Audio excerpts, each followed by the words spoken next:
What should we make for the New Year's feast? It's that time of year again. I'm mused. I'm Sherry, a 31-year-old professional. Most of my female colleagues have left the company for marriage or childbirth, leaving just one single woman and one married woman besides me. With new young employees constantly joining, the three of us joke about already being the senior ladies here. I've reached a supervisory role, but advancing further seems tough. Still, I'm content, working for a stable company, earning a decent salary, and enjoying time with my colleagues. My husband, Kevin, is 2 years younger than me and is climbing the corporate ladder smoothly, well regarded by his bosses. Both of us work full-time, and since we don't have kids yet, we live a comfortable life. We're usually frugal, except for special occasions like vacations or birthdays. Neither of us is into brand name stuff, and we don't have many material desires, preparing for the possibility of having a child and enjoying life together. If we don't have children, we'll save money and live happily regardless. As soon as Halloween ended and the city transitioned to Christmas decorations, I started thinking about the new year. Every year, Kevin and I prepare a New Year's feast and drinks to bring to my in-laws. Somehow, this has become the norm. The first New Year's after we got married, my mother-in-law asked me to pick up a ham she had ordered. It turned out she hadn't paid for it yet. I brought her the ham, but she didn't mention the money. I assumed she would settle up later, but that never happened. When my husband casually asked her about it, she said she was busy and would handle it later. Then, when my husband wasn't around, she remarked, "You can at least pay for the ham, right? After all, we are the ones preparing for New Year's here." I wouldn't have minded paying, but the way she said it without even a thank you was irritating. We had already bought drinks and snacks as she had requested, and even brought New Year's gifts. It's an hour away by car, so I can't stay overnight. I wondered what preparations were actually needed. If she had said she was making a homemade feast, I would have been impressed, but she had just bought everything from the store, and there were no New Year's decorations. I convinced myself that hosting is hard work and decided to let it go. The following year, my mother-in-law asked us to bring not just drinks and snacks, but also the entire New Year's feast. We complied, thinking it was only a few times a year that we visited my husband's parents. When we arrived, his sister and her husband were there too. They ate so much that it was no wonder they were that size. The feast disappeared in no time, and I barely got any. "Next time bring more, we are here for 3 days. This isn't enough," my mother-in-law said. "Oh, this seems a bit scant, don't you think? Make sure to bring more next time," my sister-in-law added. I gave a non-committal nod, overwhelmed by their energy. My husband gave me an apologetic look. You see, my sister-in-law and her husband never bring gifts when they visit, not even for New Year's. They gulp down drinks like water, never even bringing a can of beer, and don't give anything to our parents or us. On the contrary, I always prepare New Year's gifts for my in-laws and my sister-in-law's family. According to my husband, his mom has always spoiled my sister-in-law, taking her everywhere and buying her anything she wanted. Maybe that's why they think they don't need to bring anything. I'm also surprised at how nonchalant my brother-in-law can be about it. They relax without bringing a gift, indulge in the food and drinks we prepared, and don't offer to help clean up. I couldn't imagine being so inconsiderate, and my husband would certainly offer to help if we were at my parents' house. "Just relax and sit," my mom would say. But I appreciate my husband's willingness when he asks, "Is there anything I can do?" Last New Year's, we received a shipment of crabs from relatives in Alaska. Knowing there was too much for just us, we brought some to my in-laws, where it became an instant hit. "You've really outdone yourself, sis. This crab is amazing," exclaimed my sister-in-law, ecstatic, anticipating they would devour most of it. I brought the crabs still in their shells. Peeling crabs is a skill I've honed since childhood. My relatives used to send them to my parents. As we gathered around the dinner table, I swiftly peeled crabs for my husband and myself. My mother-in-law and sister-in-law's family, less accustomed to the task, struggled to keep pace. Eventually, my mother-in-law urged my father-in-law to speed up his peeling, and my sister-in-law reached over to our plates. "You're so good at this. Could you put some on my plate next?" she asked. Without protest, I became the designated crab peeler for my sister-in-law and her husband, even when my husband remarked, "You're not children. Peel your own." They paid no mind. To make matters worse, not a single thank you was uttered. Later, as if they truly enjoyed it, they even mentioned, "Can't wait for more crab next year." Yet, according to my mom, this season's catch wasn't good. For this year's New Year's feast, I had a particular idea in mind. Hey, what do you think? I showed my husband a catalog. A restaurant in Minnesota had teamed up with a department store to offer New Year's meals for the first time. Thanks for always taking the lead on this, but my folks might not fancy it. Let's aim for something more budget-friendly. This seems a bit pricey, he suggested. I understood his point, yet I didn't want to settle for something merely abundant but lacking in flavor. You never know what snide comments might arise, and I wanted my reserved father-in-law and kind-hearted husband to enjoy a delicious meal. Despite my frustrations with my mother-in-law and sister-in-law, it was New Year's, after all. If it resulted in a good time, then all the better. That sentiment lingered as I shared some good news with Kevin. The Minnesota restaurant preparing this New Year's feast was where a friend Mary had tied the knot. Remember her wedding? I asked him. Ah, Sherry's best friend from high school. She came all the way from Minnesota. Yeah, I'd love to visit her restaurant someday. So this department store has been trying to get me on board for 2 years to supply them with New Year's dishes. Turns out they're a bit anxious, so they're offering a 30% discount to family. Oh, really? So we're included in that deal?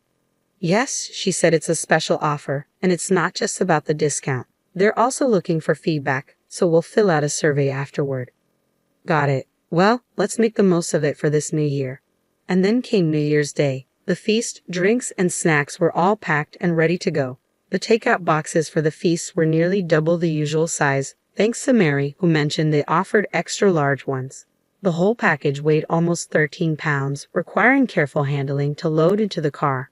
Remembering last year's traffic jam, we opted to leave early.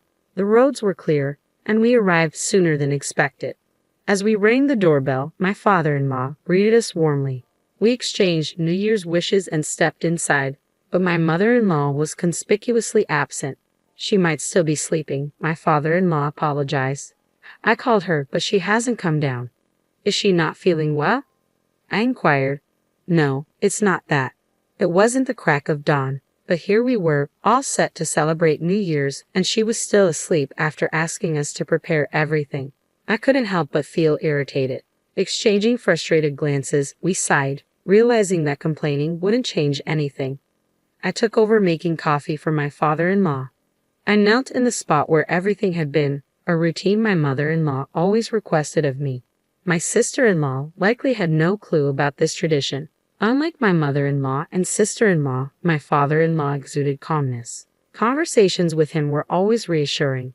My husband, gentle and comforting like his father, seemed to take after him. They even shared a striking resemblance in their smiles. As we sipped tea with my husband and father-in-law, a rare sense of ease settled over me at my in-laws' home. That moment, I decided to let my father-in-law, who seldom received proper appreciation, enjoy the New Year's feast.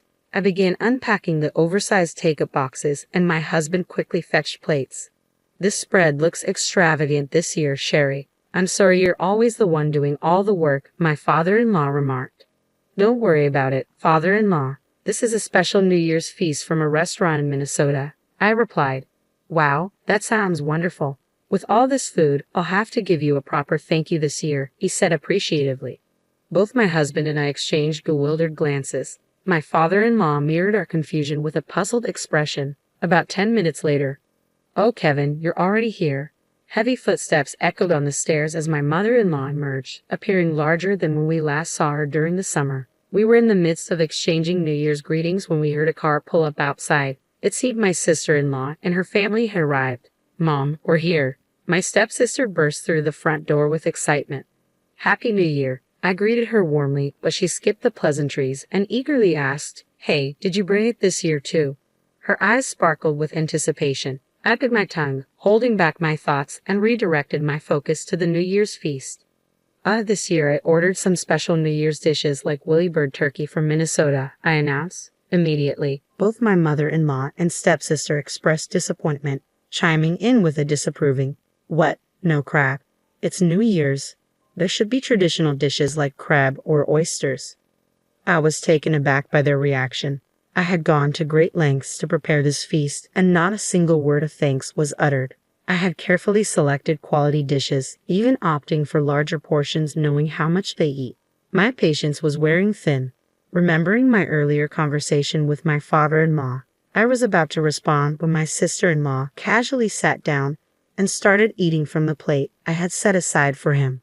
Well, I'll taste test it for now, she remarked. Her husband joining her. Was basic etiquette a foreign concept to these people? Let's dig in. It looks delicious. My mother-in-law joined in eagerly. This roast turkey is amazing. And look at the size of that lobster. Not bad at all, she added as they quickly devoured the food. Dad, Sherry, let's eat too, my husband suggested, sensing my attention. I took a deep breath and decided to stay calm. My father-in-law hadn't started eating yet, and I wanted him to enjoy the meal before it disappeared. I also looked forward to sharing our impressions with our close friend Mary. Just as I reached for the roast turkey, my stepsister swooped in and snatched it away. Hey, I exclaimed, frustrated. I had reminded her countless times not to take other people's food, but it seemed she never learned. Well, I don't think so. Are you hungry too, sister-in-law? But I'm definitely not sharing this turkey. You broke your promise to bring crab, so it's only fair, I remarked firmly, feeling a sudden resolve. My mother-in-law chuckled along, oblivious to the tension building. Snap! Something inside me shattered. Really? Is that how it is? Enough. I decided then and there that I wouldn't cater to these people anymore. Just as I was about to act, my husband's voice cut through the air, rare in its intensity. Enough is enough. Startled by his firm tone, my sister-in-law hesitated momentarily. Let's go, Sherry, he continued, beginning to pack up the oversized take-up boxes. He methodically transferred the food from the large serving plates back into their original containers, and I quietly followed suit. Well, what's going on? What are you two doing? My sister-in-law and mother-in-law began to panic, but it was too late. As I closed the lids of the take-up boxes and placed them in a bag, my husband started gathering the drinks and snacks he had brought. We hadn't planned this, but our teamwork was seamless. All that remained was to load everything into the car. Turning around with a smile, I calmly stated, well, we're heading back to our parents' house. We won't be spending holidays or New Year here anymore. What? My mother-in-law and sister-in-law were taken aback. That's how it is, Dad. I'll keep in touch, my father-in-law nodded silently. As we prepared to leave with our belongings, my mother-in-law and sister-in-law protested. Oh, wait, why are you taking everything? You can leave if you want, but leave the food. Sherry, is this how you treat your husband's family? Kevin is so kind-hearted. He would never do something like this. What have you been telling him? They were being hypocritical, and I couldn't let it go unaddressed. I looked directly at my mother-in-law. Mother-in-law, as I mentioned earlier, this year's New Year's feast was ordered from a restaurant in Minnesota. So what? Don't you care about the cost? Why should I? You guys bought it, so it's none of my business, I retorted firmly. Then where did the money that my father-in-law provided go? I pressed, sensing a shift in the atmosphere. What? My mother-in-law gasped, her hand instinctively covering her mouth. It dawned on me that every year my father-in-law had been offering money for the meals we brought, yet we never accepted it. Where had that money gone? My mother-in-law's expression paled, realizing she had been caught in her deceitful act. What are you talking about? She stammered, attempting to deflect. Are you still going to pretend you don't know? We were utterly shocked when my father-in-law told us, I exclaimed, frustration clear in my voice. My father-in-law looked equally stunned. It was only when he noticed our confusion that he realized we had never received any money from him. He had allowed his wife and daughter to mistreat us, thinking he was covering the expenses. Despite us bringing the food, my mother-in-law and sister-in-law had arrogantly consumed it, assuming it was paid for by him. What's happening? I've been giving you both extra money every year, even for transportation, haven't I? My normally mild-mannered father-in-law's voice rose in disbelief. Oh, well, you see, my mother-in-law faltered, her eyes shifting nervously. Do you understand how much effort it takes to select and bring the food every time? Just moments ago, you were still asleep, I pointed out sharply. Well, she stammered, clearly caught off guard. Every New Year's, we strive to please everyone. It's not merely about the money. What truly stings is the absence of gratitude, I continued, my frustration mounting. Oh, my mother-in-law muttered, and my sister-in-law looked visibly uneasy beside her. My suspicions grew stronger. You were aware of the money Dad set aside, weren't you? In fact, you've been using it for your own purposes. I had struck a nerve. Considering how much my mother-in-law favored her, it seemed entirely plausible. What are you talking about? No, it's Mom. My sister-in-law protested, clearly flustered under my father-in-law's stern gaze. It was clear there was nothing more to discuss here. Let's go, Sherry, my husband urged. Okay, goodbye, I replied tersely. We packed our belongings into the car and drove away without a second glance back. Wait, what about New Year's? We could bring over some roast turkey for you. I thought I heard the voice call out from behind, but I didn't turn back. At this point, suggesting sharing was utterly clueless. My husband's timing was impeccable, and I burst out laughing. From then on, we had a fantastic New Year's celebration at my parents' house. We savored a feast from the restaurant where my best friend Mary works. My mom even offered her critiques of each dish, prompting me to take detailed notes. As I compiled them, it almost felt like creating a formal review. We included these notes with the survey we received and were pleasantly surprised by an unexpected gift. Mary's family appreciated our thorough feedback and found our diverse tastes intriguing. They even extended an invitation to their renowned restaurant in Minnesota. While the invitation was lovely, what touched me most was seeing how cherished Mary is in her new home. It warmed my heart to know my best friend is thriving and happy. Regarding Kevin's family, it turned out my mother-in-law had been pocketing the money my father-in-law intended for us. She falsely claimed she had given it to us while she and my sister-in-law indulged in extravagant lunches at upscale hotels. Most of the funds were squandered on lavish meals. To make matters worse, more of my mother-in-law's financial dishonesty came to light, enraging my usually gentle father-in-law. She had underestimated him, assuming he wouldn't take issue with it. Now, she is facing the prospect of divorce. I was taken aback by this revelation about my typically calm and kind father-in-law.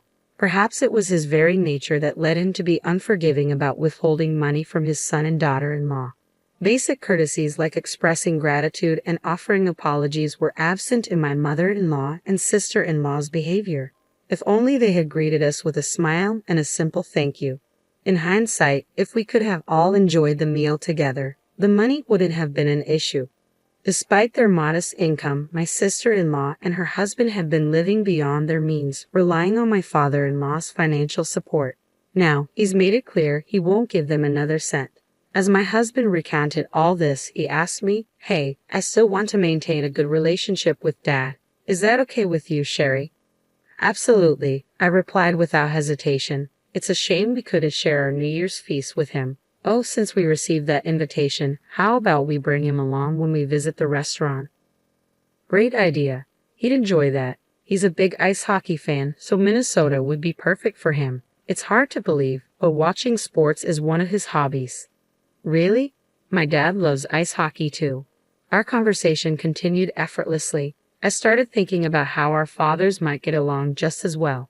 Why not invite my parents along and plan a trip to Minnesota with everyone? The idea filled me with joy.